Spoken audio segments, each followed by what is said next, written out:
बिस्मिल्लाहिर्रहमानिर्रहीम। Dear students, welcome to the connected classroom. मैं मोहम्मद सोहेल, आपका मैथमेटिक्स का टीचर। और आज का जो हमारा लेक्चर है वो क्वेश्चन नंबर 2 से लेकर क्वेश्चन नंबर 5 तक होगा। जो क्वेश्चन नंबर 2 और 3 हैं, आल्दो जो प्रीवियस हमारी क्लास थी जो हमने प्रॉपर्टीज़ वगैरह पढ़ी थी उनको ही हम यूटिलाइज़ करेंगे, लेकिन उससे पहले अंडरस्टैंड करना बड़ा ज़रूरी है कि इन क्वेश्चंस के अंदर हम कैसे जो है वो वर्कआउट करेंगे। जो क्वेश्चन नंबर 2 और 3 है ये एक दूसरे का इन्वर्स हैं, यानी जो क्वेश्चन नंबर 2 में आप एक साइड से दूसरी साइड में शफल करेंगे, एक्सपोनेंशियल से रेडिकल फॉर्म में जाएंगे। अगर आप क्वेश्चन नंबर 3 में हैं तो वो रेडिकल फॉर्म है, रेडिकल से आपने एक्सपोनेंशियल फॉर्म में जाना है। और इसी तरह फिर उनको हमने क्या करना है, सिंप्लीफाई करना है। और जो क्वेश्चन नंबर 4 और 5 हैं वो बहुत इंपॉर्टेंट हैं, तो अगर आप प्रीवियस क्वेश्चन को अंडरस्टैंड करेंगे तो फिर आपको हर क्वेश्चन को सिंप्लीफाई करना आएगा। तो स्टार्ट करते हैं क्वेश्चन नंबर 2। कुछ पार्ट मैं सॉल्व करूंगा, कुछ हम उनको रिलेट करेंगे और कुछ पार्ट आप जो है वो सॉल्व करेंगे एज ए होम असाइनमेंट।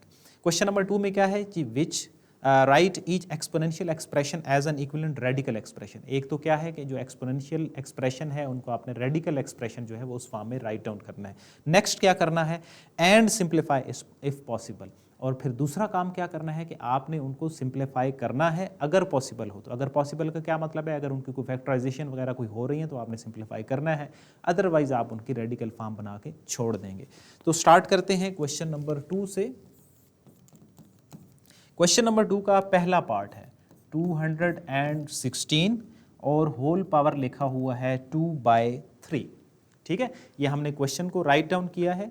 तो अब इसकी पहले हमने रेडिकल फॉर्म बनानी है। इसकी रेडिकल फॉर्म कैसे हो सकती है जी, ये देखें 216 इसका हमने स्क्वायर कर दिया और क्यूब रूट कर दिया। अब ये प्रीवियस क्लास वाला है कि जो नीचे वाली वैल्यू होती है वो बाहर एज ए रूट फॉर्म में आ जाती है और जो ऊपर वाली वैल्यू होती है वो उसी के साथ अटैच हो जाती है। अब ये हो गई इसकी रेडिकल फॉर्म। अब क्या करना है, अगला स्टेप क्या है, एंड सिंप्लीफाई इफ पॉसिबल। अब आपने सिंप्लीफाई करना है अगर वो पॉसिबल है तो। अब इसकी जो सिंप्लीफिकेशन है वो क्या हो सकती है, 216 की फैक्टराइजेशन हो सकती है। इसके ऊपर टेबल जो है वो जा सकते हैं। ठीक है, तो देखें 6 3s are 18 एंड 6 6 are 36 और अगेन 6 का टेबल जाएगा, तो मीन्स 6 जो है वो 216 को फैक्टराइज कर रहा है। तो हम क्या लिख सकते हैं, इसका जो नेक्स्ट स्टेप है जिसमें क्यूब रूट बाहर ही आएगा और ये बन जाएगा 6 का क्यूब एंड स्क्वायर। हम इसको जितना आसान हो सकेगा उस तरीके से सॉल्व करेंगे।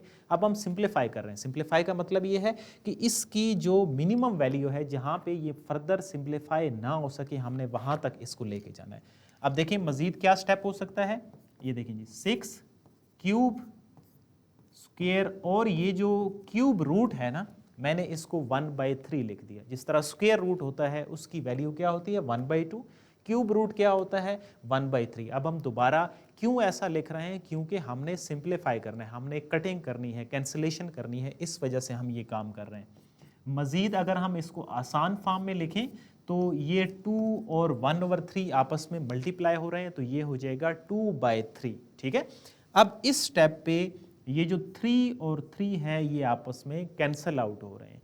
सिर्फ यहाँ पे जो चीज़ रहेगी ये है 6 का स्क्वायर, और 6 का स्क्वायर आप जानते हैं क्या चीज़ होती है, 6 × 6, वो किसकी इक्वल हो जाएगा 36 की इक्वल हो जाएगा। आई होप आपको क्वेश्चन अंडरस्टैंड हो गया होगा। अगर आपको क्वेश्चन समझ आए तो अपने हाथ ऊपर करें, raise your hands if you have understand the question. Very good, शाबाश। तो क्या था, मैंने आपको शुरू में बताया है क्वेश्चन नंबर 2 और 3 एक दूसरे का रेसिप्रोकल है। अब कुछ पार्ट मैं इसके सॉल्व करूंगा, कुछ सेकंड के सॉल्व करूंगा, और जहां पे आपको प्रॉब्लम आएगी वहां पे हर तरह का जो क्वेश्चन है मैं वो डिफाइन कर दूंगा। अब यहाँ पे ना इसी के साथ मैं इसका सेकंड जो पार्ट है वो राइट डाउन कर रहा हूँ। ठीक है, सेकंड पार्ट है, यहाँ पे लिखा हुआ है 29 और 1/2 लिखा हुआ है। अब पहला काम हमने क्या करना है, ये एक्सपोनेंशियल फॉर्म है, इसको रेडिकल फॉर्म में लेके जाना है। अब 1/2 जो होता है वो स्क्वायर रूट होता है 29√। अब ये जो 2 वैल्यू है आपको पता है, जो स्क्वायर रूट होता है उसकी वैल्यू ऑलरेडी ही 1/2 होती है, तो हम कुछ भी नहीं लिखेंगे। अब एक काम हो गया। अब नेक्स्ट वाला काम क्या है, एंड सिंप्लीफाई इफ पॉसिबल। अब देखें यही इसका फाइनल आंसर है। उसकी वजह क्या है कि 29 जो स्क्वायर रूट है वो किसी का भी परफेक्ट स्क्वायर नहीं है, वो फर्दर सिंप्लीफाई नहीं हो सकता। जिस तरीके से ये जो 216 था ये सिंप्लीफाई हो गया था, इसकी फैक्टराइजेशन हुई थी, 29 की सिंप्लीफिकेशन नहीं हो सकती। तो यही इसका फाइनल आंसर होगा। तो उम्मीद है कि आपको क्लियर होगा। अब इसी तरीके से आपका अगर थर्ड पार्ट देखें तो थर्ड पार्ट में क्या है, 1/32 होल पावर है 1/5। तो पहले आपने रेडिकल फॉर्म लिखनी है और फिर सिंप्लीफाई करना है। तो इस पार्ट को भी हम थर्ड को भी सॉल्व कर लेते हैं क्योंकि फ्रैक्शन के अंदर है, ताकि आपको इसमें भी प्रॉब्लम ना हो। तो आपके पास क्वेश्चन क्या है, 1/32 होल पावर है 1/5। 1/5 का क्या मतलब है, ये फिफ्थ रूट है। हम इसको लिखेंगे 1/32 और ये हमने फिफ्थ रूट जो है वो राइट डाउन कर दिया। अब इसकी रेडिकल फॉर्म बना दी है। अब हमने क्या करना है, इसकी सिंप्लीफिकेशन करनी है। सिंप्लीफिकेशन के लिए हमने देखना है कि क्या कोई ऐसे हैं जिनकी कोई फैक्टराइजेशन हो सके। तो ये जो 32 है ना, 32 सिंप्लीफाई हो सकता है। यहाँ पे 32 को मैं सिंप्लीफाई कर रहा हूँ। 2 का टेबल 16 टाइम जाएगा, फिर 2 का टेबल 8 टाइम जाएगा, फिर 2 का टेबल 4 टाइम, और इसी तरीके से ये यहाँ तक सिंप्लीफाई हो गया। और इसकी पावर्स कितनी बन रही हैं, 1 2 3 4 5।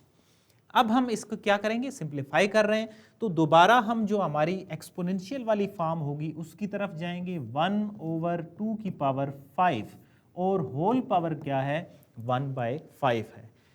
अब क्या होता है, आपकी जो प्रीवियस प्रॉपर्टी प्रीवियस क्लास वाली a/b होल पावर अगर n हो तो वो दोनों के साथ आ जाती है।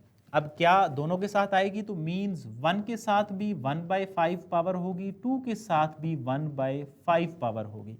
अब ये और ये तो आपस में कैंसल हो गए, 1 सिर्फ 1 ही रहेगा। 1 की कोई भी पावर होगी अनलेस वो नेगेटिव ना हो तो आंसर क्या आएगा, 1 ही रहेगा। तो इसका आंसर क्या बन रहा है, सिंप्लीफाइड फॉर्म में 1/2। ये क्वेश्चन आप लोगों को क्लियर है, रेज योर हैंड। तो इसमें क्या, वेरी गुड, शाबाश।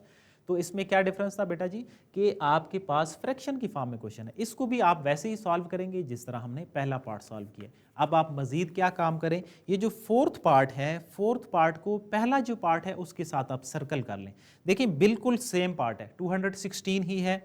बाहर जो पावर है ना वो -2/3 है, और जो पहला पार्ट है उसमें पावर 2/3 है।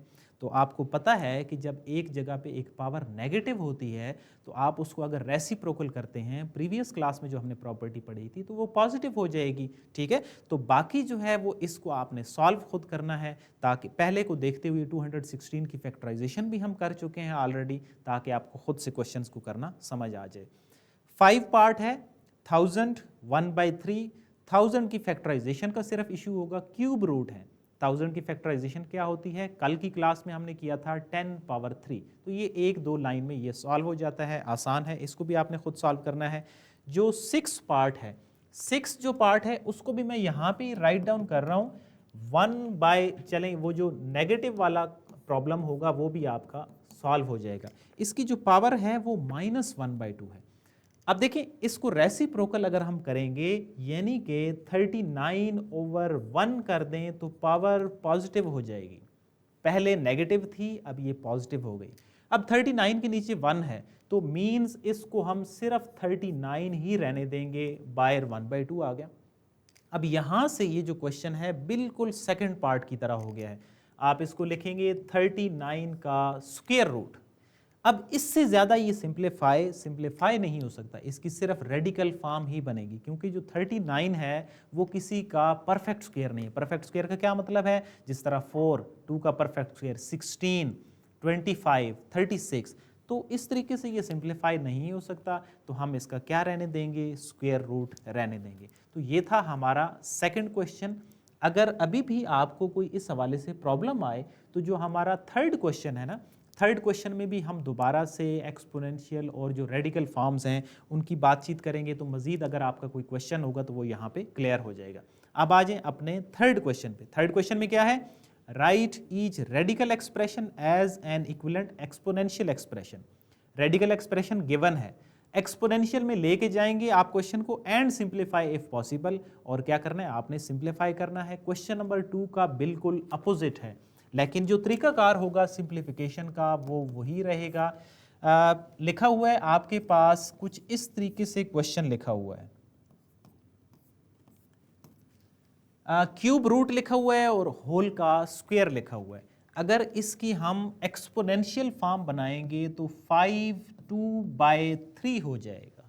ठीक है, आई होप कि आपको ये क्लियर है। ये जो क्यूब है, ये जो रूट है, ये आपके पास पावर में आ जाएगा और ये 1/3 बन जाएगा। अगर मज़ीद आपको समझ अभी भी नहीं आती तो आप ऐसे भी कर सकते हैं, ये 2 हो गया और ये मैंने क्यूब रूट लिख दिया 1/3। अब ये 2 जो है वो ऊपर वाली वैल्यू के साथ मल्टीप्लाई होगा तो वो 2/3 हो जाएगा। तो ये था इसका पहला पार्ट। अब देखिए एंड सिंप्लीफाई इफ पॉसिबल, तो अब इसकी जो सिंप्लीफिकेशन है वो आप मज़ीद नहीं कर सकते, तो आप इसको इसी तरीके से ही रहने देंगे कि ये 5 2/3 ही आएगा, क्योंकि अगर इसकी फैक्टराइजेशन वगैरह हो रही होती तो हम उसकी फैक्टराइजेशन कर लेते। अब कोई सिंप्लीफिकेशन नहीं है तो यहाँ तक स्टॉप कर देंगे। अब आते हैं अपने सेकेंड पार्ट पे। सेकेंड पार्ट में है 10 और इसका फोर्थ रूट है और होल पावर जो है वो 8 है। हाँ जी, फोर्थ रूट है, मींस आप इसको करेंगे 10। चलें इसको दोनों स्टेप लिखते हैं। फोर्थ रूट है तो 1/4 हो जाएगा। ठीक है, अब जब ये 1/4 हो गया तो 10 8/4 हो जाएगा। ठीक है, 4 1 ज़र 4 4 2 ज़र 8। अब ये क्या थी, यहां तक एक्सपोनेंशियल फॉर्म है। अब यहां से आगे जो हम काम कर रहे हैं ये सिंप्लीफाई कर रहे हैं, क्योंकि ये सिंप्लीफाई हो रहे हैं। 8/4, 8 1 के साथ मल्टीप्लाई हो जाएगा 8/4, तो जो रहेगा आपके पास वो 10 का स्क्वायर रह जाएगा। अब 10 का स्क्वायर किसके इक्वल होता है, मैं अलग अलग लिख रहा हूँ। 10 × 10 होता है, जो कि किसके इक्वल होगा, 100 के इक्वल होगा। तो ये जो क्वेश्चन है इसमें मैंने सारे जो स्टेप्स हैं, जो कंक्रीट भी स्टेप थे, उनको भी राइट डाउन किया है ताकि आपको किसी हवाले से भी प्रॉब्लम ना आए। तो ये था हमारा इसका सेकंड पार्ट, जिसमें रेडिकल फॉर्म भी बनती है, सिंप्लीफिकेशन भी होती है इसकी। अब तकरीबन जो क्वेश्चन है ना इसके, वो सिमिलर टाइप हैं। आपने इस तीसरा जो क्वेश्चन है इसके कोई से 2 पार्ट आप सॉल्व कर लें। ठीक है, आप इस तरह करें, आप इसका 5 पार्ट सॉल्व कर लें, वो पहले की तरह है, और बाकी जो 3 4 और 6 हैं उनमें से कोई जो है वो एक पार्ट आप सॉल्व कर लें। अब देखें ना, जिस तरह दूसरा पार्ट है हमने ये 10 वाला सॉल्व किया है, आप 6 पार्ट को अगर आप बुक में देखें तो क्या लिखा हुआ है, सिर्फ माइनस का फ़र्क है और कोई फ़र्क नहीं है, यानी कि आंसर नेगेटिव फॉर्म में आएगा। तो आपने क्या करना है, सेकंड को 6 के साथ सर्कल कर दें, यानी कि ये दोनों सिमिलर हैं, कोई एक पार्ट आप करेंगे, आपका दूसरा जो होगा वो भी सॉल्व हो जाएगा। तो ये था हमारा थर्ड क्वेश्चन। इसमें से आपके 2 कम से कम जो पार्ट हैं वो आपने as a assignment, as a homework खुद से सॉल्व करने हैं। अब हम आते हैं अपना जो 4th और 5 जो इम्पोर्टेंट पोर्शन है उसके ऊपर। इनमें क्या लिखा हुआ है, use the properties of exponent to simplify each of the following, assume that all the variable represents positive numbers, write all the results with positive exponents. इसमें सबसे पहले क्या है, आपने सिंप्लीफाई करना है, एक चीज क्लियर हो गई। दूसरी चीज क्या है, जब आप फाइनल आंसर लिखेंगे तो उसमें जो एक्सपोनेंट है वो पॉजिटिव फॉर्म में होना चाहिए। पॉजिटिव का क्या मतलब है, यानी कि जिस तरह 2 की पावर 3 है तो वो 2 की पावर -3 नहीं होनी चाहिए पावर। ठीक है, 2 की पावर पॉजिटिव में आपने आंसर लिखना है। अगर कोई नेगेटिव में आ रहा होगा तो आप उसको पॉजिटिव बनाएंगे। तो स्टार्ट करते हैं क्वेश्चन नंबर 4 के पहले पार्ट से। पहला पार्ट क्या लिखा हुआ है, 16 1/5 डॉट लिखा हुआ है, पॉइंट इसको नहीं समझना, 1/4 नीचे आपके पास लिखा हुआ है 16 -3/10। अब इसको सॉल्व करने के मैं आपको प्रोसीजर बता देता हूं। 2 तरीके हो सकते हैं, एक ऊपर वाली वैल्यूज को अलग से पहले सॉल्व कर लें और फिर नीचे वाली वैल्यू को सॉल्व करें। दूसरा तरीका कि अब देखें ऊपर और नीचे तीनों वैल्यूज 16 ही हैं, तो आप एक ही स्टेप में इनको सॉल्व कर सकते हैं। लेकिन उससे पहले अब मैं आपको ना थोड़ा सा इसका गाइड कर दूं कि कौन से क्वेश्चन को आप एक दूसरे के साथ रिलेट करेंगे। अब ये जो क्वेश्चन नंबर 1 है और क्वेश्चन नंबर 4 का फर्स्ट पार्ट और 4 पार्ट, अब 4 पार्ट में क्या है, सिर्फ 16 की जगह पे आपको 3 नज़र आ रहा होगा, बाकी वही चीज़ें हैं, वही पावर्स हैं। और जो यहाँ पे हम काम करेंगे आपने साथ में ज़हन में रखना है कि 4 पार्ट अगर हमें खुद सॉल्व करना पड़े तो हम उसको कैसे सॉल्व करेंगे। ठीक है, तो अभी तक 1 और 4 एक दूसरे के साथ लिंक हो रहे हैं, हम 1 को कंप्लीट सॉल्व करते हैं और 4 आपने इसी को देखते हुए खुद से सॉल्व करना है। तो स्टार्ट करते हैं इसका सॉल्यूशन। देखें जी, 16 1/5 डॉट 16 1/4 डॉट 16 3/10। अब इस पे हमने कौन सी प्रॉपर्टी लगाई है कि अगर कोई वैल्यू आप जो नीचे से ऊपर लेके गए हैं, डिनोमिनेटर से न्यूमरेटर में लेके गए हैं, तो उसकी जो पावर है वो पॉजिटिव हो गई।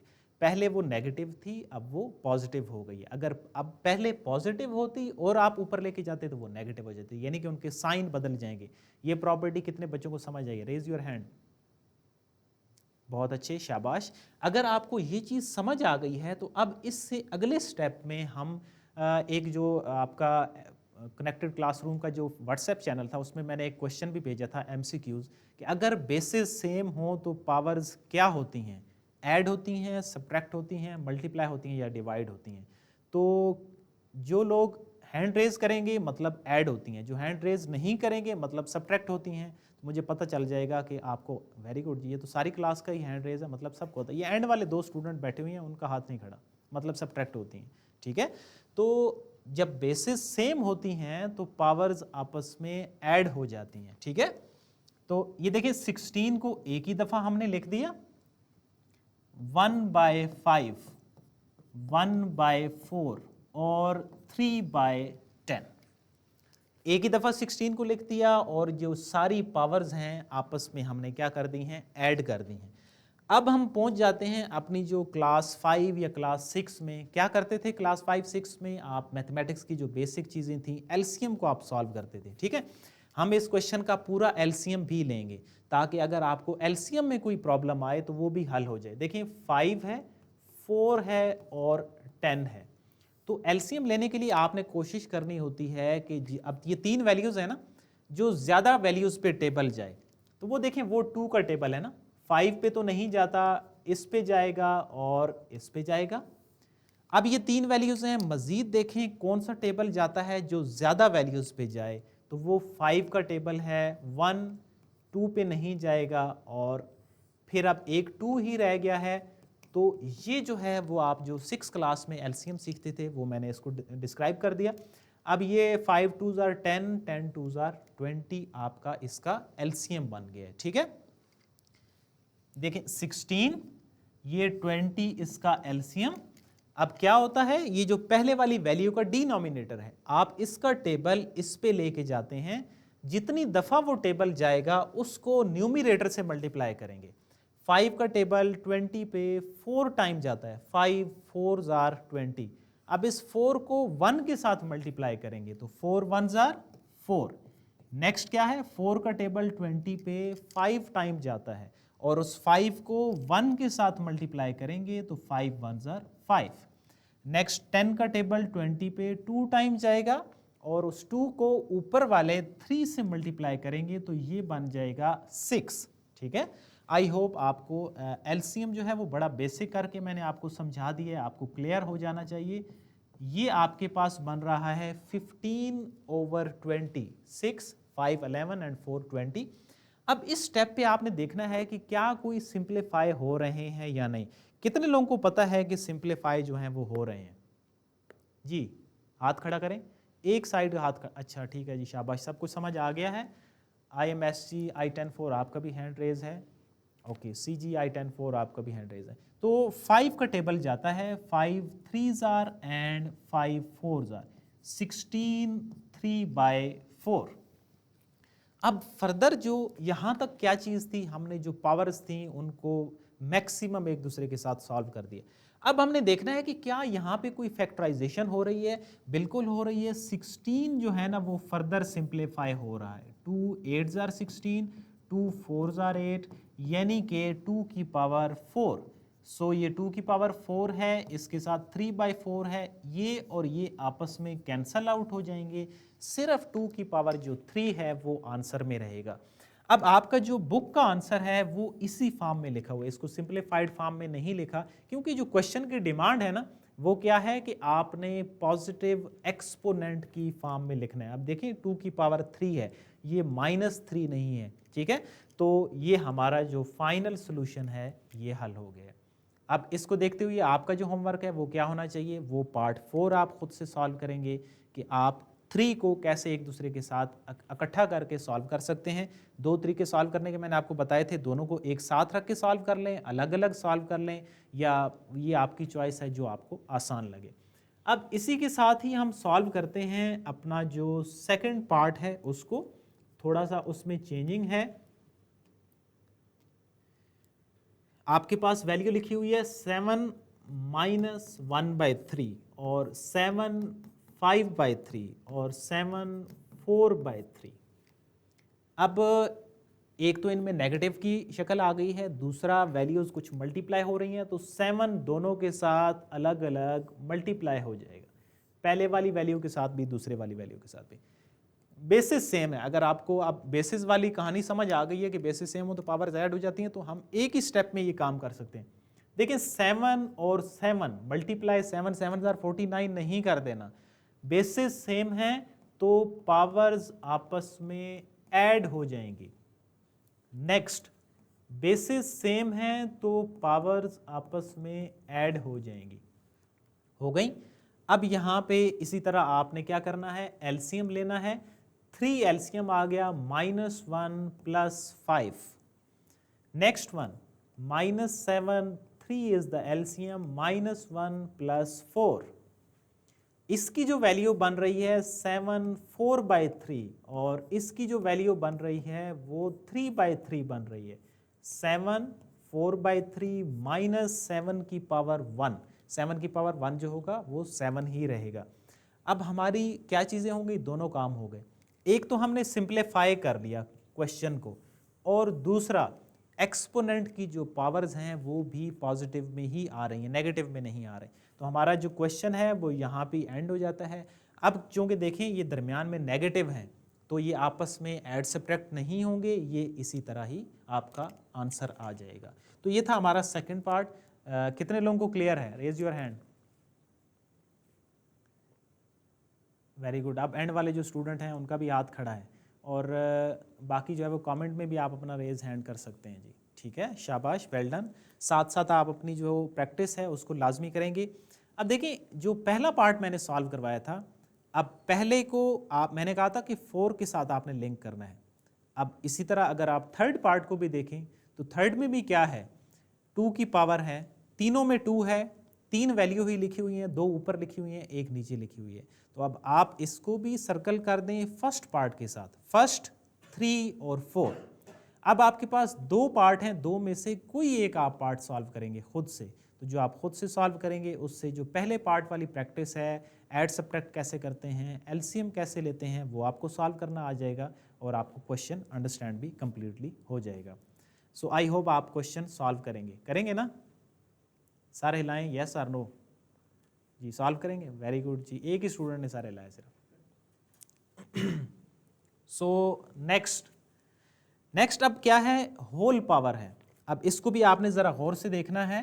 5 जो पार्ट है, 5 और 6 7, ये तीनों पार्ट बहुत इंपॉर्टेंट है। ठीक है, तो 5 पार्ट में क्या लिखा हुआ है, 36 1/2, 6 1/2, और इसी तरह नीचे 8 1/2 और 27 1/2, और होल पावर है 3। आप जो छोटी क्लासेस में पढ़ते थे कि पहले क्या सॉल्व करते हैं, पहले ब्रैकेट्स को सॉल्व करते हैं, तो पहले आपने ब्रैकेट को सॉल्व कर लेना है। उसके अंदर कोई फैक्टराइजेशन हो रही है, कोई सिंप्लीफिकेशन हो रही है, वो आप काम करेंगे, ब्रैकेट हल हो जाएगी, फिर आप बाहर वाली जो पावर है उसका काम तमाम करेंगे। सो 36 है, 36 हम जानते हैं बहुत इजी है कि 36 की जो फैक्टराइजेशन है वो 6 का स्क्वायर होती है। तो इसको हम लिखेंगे 6 का स्क्वायर और साथ 1/2, साथ में लिखा हुआ है 6 1/2, नीचे है 8, 8 भी इसी तरह किसकी फैक्टराइजेशन होती है, 2 का क्यूब होता है। तो हम इसको लिखेंगे 2 की पावर 3, साथ इसके 1/2, और जो 27 है वो भी इजी है, आप इसको लिखते हैं 3 पावर 3। मैंने जो 8 और 27 की जो फैक्टराइजेशन है वो नहीं की है क्योंकि वो छोटी फैक्टराइजेशन है, आप उससे थोड़ा अवेयर हैं, तो इस वजह से मैंने उनको राइट डाउन नहीं किया है। अब यहाँ तक तो हो गई फैक्टराइजेशन।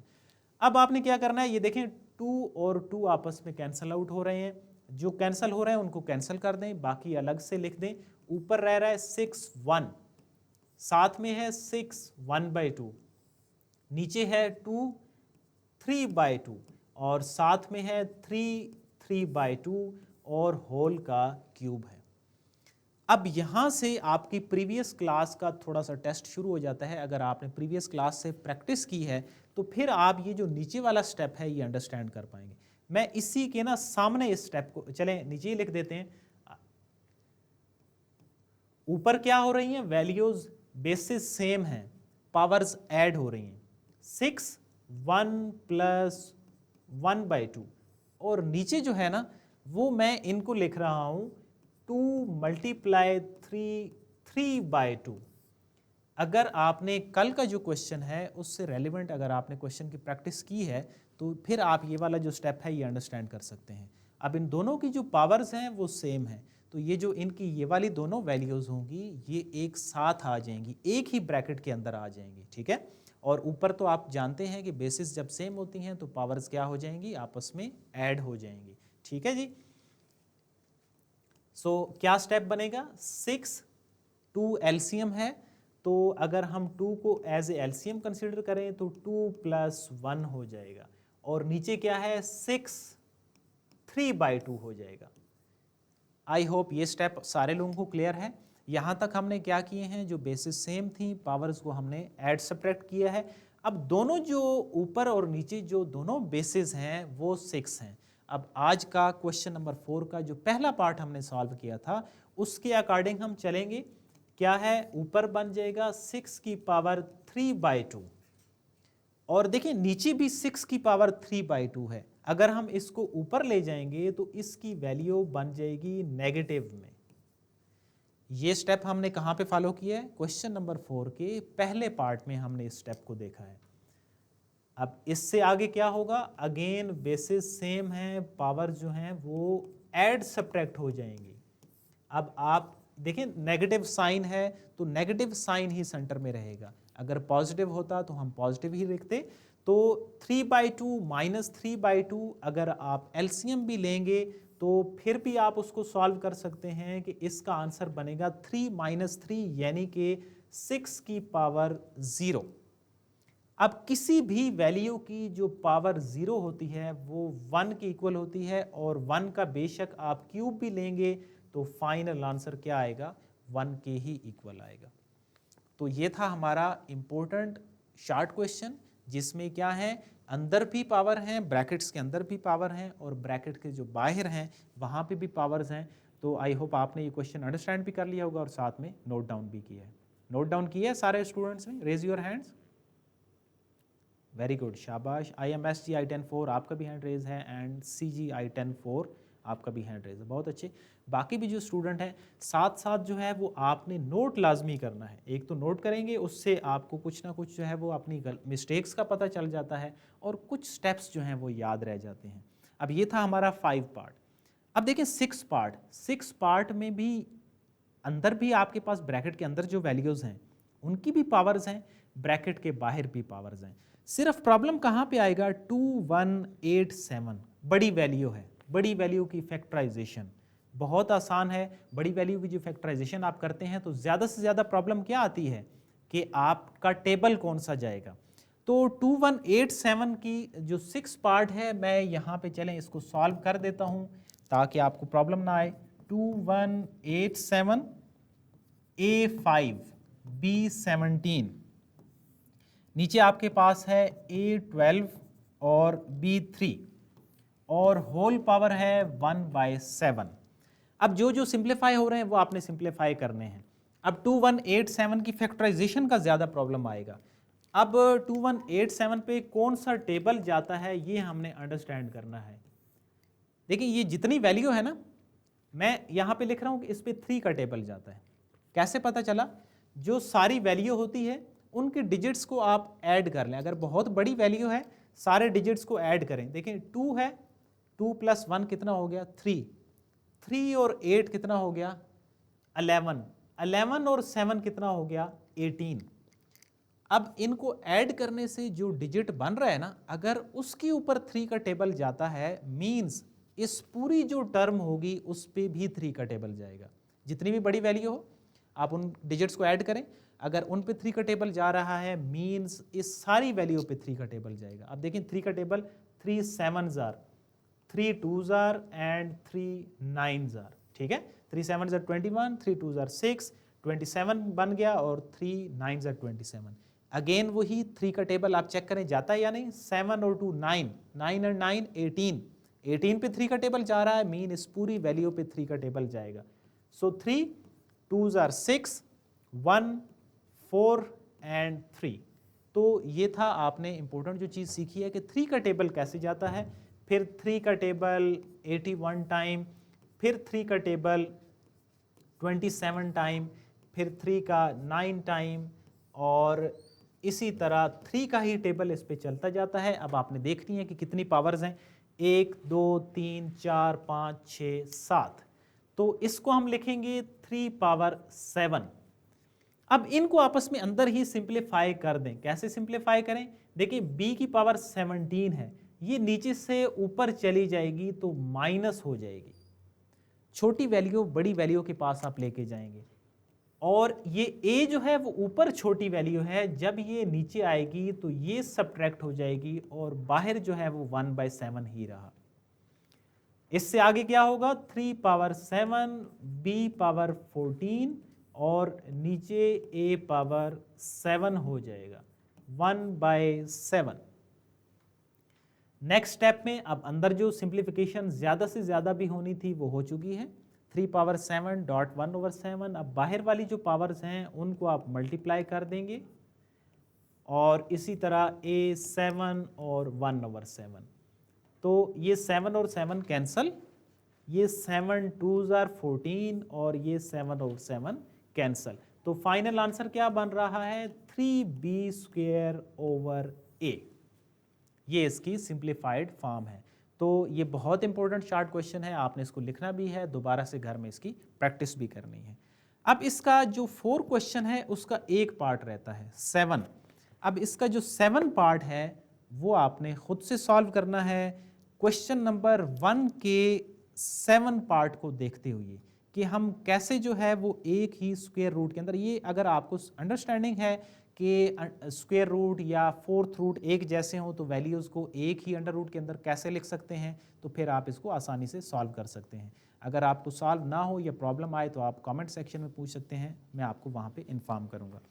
अब इसका इम्पोर्टेंट 5 जो क्वेश्चन है उस पर हम मूव करते हैं, और ये बहुत इंपॉर्टेंट क्वेश्चन है, हर स्टेप को आपने समझना भी है, साथ साथ राइट डाउन भी करना है। क्या क्वेश्चन है, x P over x Q, बाहर लिखा हुआ है p प्लस क्यू, मल्टीप्लाई हो रहे हैं y क्यू वाई आर, और बाहर है q प्लस आर, इसके साथ मल्टीप्लाई हो रहा है z r over z p, बाहर है r प्लस p, और इसके साथ मल्टीप्लाई हो रहे हैं x q square y r square और जेड पी स्क्वेयर। ये हमने पूरी लेफ्ट साइड लिखी है, और राइट साइड में आपने आंसर लाना है x p square y q square और जेड आर स्क्वेयर। अब लेफ्ट हैंड साइड और राइट हैंड साइड को जब आप सॉल्व करते हैं तो किसी एक साइड को सॉल्व करके आप दूसरे का आंसर फाइंड आउट करते हैं। सो लेफ्ट साइड को हम सॉल्व कर रहे हैं और राइट की इक्वल सॉल्व करेंगे। दो तरीके होते हैं, या तो लेफ्ट को अलग से सॉल्व करें, राइट को अलग से सॉल्व करें, दोनों का आंसर इक्वल ले आएँ, या फिर आप लेफ्ट साइड को एक साइड उठा लें और उसका जो आंसर है वो दूसरी साइड पे लें। जी, पहले ब्रैकेट्स को सॉल्व करेंगे, एक्स पी माइनस क्यू, नीचे x की पावर q है, बेसिस दोनों सेम है, जब ये ऊपर जाएगा तो q नेगेटिव का हो जाएगा। Next y q minus r, पहले वाले स्टेप की तरह नीचे y की वैल्यू ऊपर जाएगी। ये अंडरस्टैंड हो रहा है सारे लोगों को, सारे ला दें यस और नो, ये स्टेप आपको समझ आ गया? ओके जी, ठीक है, शाबाश। Next z r minus P और r प्लस पी, ये हमने क्या किया है, जो नीचे वाली वैल्यूज़ हैं उनको अगर हम ऊपर लेके जाएंगे तो वो उनके जो साइंस होंगे पावर के वो चेंज हो जाएंगे। और इसके साथ क्या लिखा हुआ है, x q square y r square और जेड पी स्क्वेयर। अब यहाँ पे एक फार्मूला इंप्लीमेंट हो रहा है और एक प्रॉपर्टी भी लग रही है, x की पावर m हो ब्रैकेट बाहर n हो तो वो दोनों आपस में मल्टीप्लाई हो रहे हैं। जिनको फार्मूला नहीं आएगा वो मल्टीप्लाई करेंगे, जिनको फार्मूला आएगा वो कौन सा फार्मूला है, कितने लोगों को पता है, अपना हाथ खड़ा करें कि यहाँ पे कौन सा फार्मूला यूटिलाइज होगा। शाबाश, 3 लोग, 4, ओके, अब समझ आ गया आहिस्ता आहिस्ता। तो यहाँ पे लगेगा a square minus b square. Okay, IMSC I-10-4 and CG I-10-4 as well. A minus B, A plus B, which is equal to A square minus B square. Second के साथ भी यही काम होगा, Q square minus R square. और third के साथ क्या होगा, R square minus P square. और इनके साथ मैं कलर चेंज करके लिख देता हूँ ताकि आप मिक्स ना करें, X Q square y r square and z p square. अब आपका ऑलमोस्ट जो क्वेश्चन है वो सिंप्लीफाई हो चुका है। देखिए ये बेसिस जो सेम हैं वो इसके साथ मिल जाएगी, ये जो y होगा ये इसके साथ कनेक्ट हो जाएगा और ये जो z होगा ये इसके साथ कनेक्ट हो जाएगा। जिनकी बेसिस सेम होती हैं पावर्स क्या हो जाती हैं, ऐड हो जाती हैं। x p square minus q square plus q square, y q square minus r square plus r square और z r square minus p square plus p square. अब माइनस और positive cancel, positive negative cancel, positive negative cancel. आपके पास जो remaining चीज़ है x p square y q square और z r square. और यही जो आपकी चीज़ है ये हमारी राइट हैंड साइड के इक्वल आ रही है। ठीक है, राइट हैंड साइड में यही चीज़ हमें लेके आनी थी ना, x p square y q square and z r square. ये बहुत इंपॉर्टेंट क्वेश्चन है, एक दफ़ा एग्जाम में ये जो क्वेश्चन है ये वेरिएबल्स चेंज करके आ गया था। अब वेरिएबल्स चेंज से भी क्वेश्चन पे कोई फ़र्क नहीं पड़ेगा, अगर आप उनको प्रॉपर्टीज़ अच्छे से आती हैं तो आप उसको आसानी से सॉल्व कर सकते हैं। फॉर एग्जांपल अगर इसी क्वेश्चन को मैं चेंज करूं, आप अपने पास लिख लें कौन से वेरिएबल्स मैं यूज़ कर रहा हूं, आपने उनके अकॉर्डिंग फिर इनको सॉल्व करना है। इसको मैं कर देता हूं a, x की जगह पे a करना है, a power p, a power q, और y की जगह पे b, b पावर q और y की जगह पे b पावर r, और नेक्स्ट जो वैल्यू है z की जगह पे c, c r और इसी तरह c जो है वो p हो गया। ठीक है, तो अब आपने x, y और z की जो प्लेसेस हैं वो दोनों साइड पे चेंज करके इसको सॉल्व करना है। क्वेश्चन बिल्कुल इसी तरीके से होगा, सिर्फ उसमें डिस्ट्रैक्शन क्या आ जाएगी कि वेरिएबल्स की जो जगह हैं, जो उनके नाम हैं वो चेंज कर दिए गए हैं, बाकी जो प्रोसीजर है उस पर कोई फ़र्क नहीं पड़ेगा, सेम टू सेम आप सॉल्व करेंगे। तो आई होप आप इस क्वेश्चन को सॉल्व करेंगे और आपको क्वेश्चन अंडरस्टैंड भी होगा। This is very important question, इस एक्सरसाइज का ये 5वां क्वेश्चन और क्वेश्चन नंबर 4 कंप्लीट, और स्पेशली इसके जो लास्ट 3 पार्ट हैं ये बहुत इंपॉर्टेंट है, आपने इनको बार बार अटैम्प्ट करना है, तो इंशाल्लाह आपकी ये जो एक्सरसाइज होगी ये क्लियर हो जाएगी। सो आपके पास सैटरडे संडे ऑफ भी होता है, आप उसमें अपनी प्रैक्टिस करेंगे। मज़ीद अगर आपको कोई अंडरस्टैंडिंग नहीं है तो यूट्यूब का जो चैनल है उस पर आप दोबारा से लेक्चर को रिवाइज करके देखें, जो क्वेश्चन समझ नहीं आता कमेंट सेक्शन में कमेंट करें। So see you in the next class with next topic and exercise, till then अल्लाह हाफिज़।